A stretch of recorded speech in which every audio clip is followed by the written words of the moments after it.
السلام علیکم۔ ملکی اور غیر ملکی تازہ ترین خبروں اور کرنٹ ایشو سے باخبر رہنے کے لیے ہمارا چینل سبسکرائب کیجیے اور پیج لائک کیجیے۔ رخ کریں گے ساہیوال کا، جہاں سے رپورٹ کر رہے ہیں ہمارے نمائندے علی رضا۔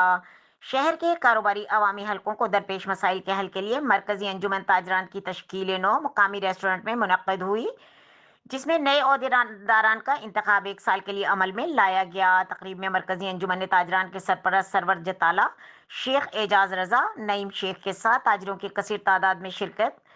مرکزی انجمن تاجران کے نئے عہدیداروں میں چیئرمین خرم بٹ، صدر شیخ وقاص، جنرل سیکرٹری سردار محمد اقبال، سینئر نائب صدر آصف ڈوگر، نائب صدر شیخ سجاد، نائب صدر محمد Jahangir, Farooq Toor, Mirza Nadeem Kamran, joint secretary Nabeel Paracha, information secretary Javed Khan, رابطہ secretary Haroon Butt, secretary finance Inamullah اور سرپرست شیخ حنیف اور سرپرست ملک بلال کا چناؤ کیا گیا۔ تقریب میں کور کمیٹی کے اراکین سرور جتالہ شیخ اعجاز رضا اور نعیم شیخ نے منتخب ہونے والے عہدیداروں کو مبارکباد دی۔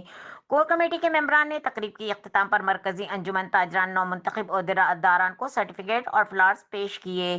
مزید خبروں اور اپڈیٹ کے لیے دیکھتے رہیں کے نیوز چینل انٹرنیشنل۔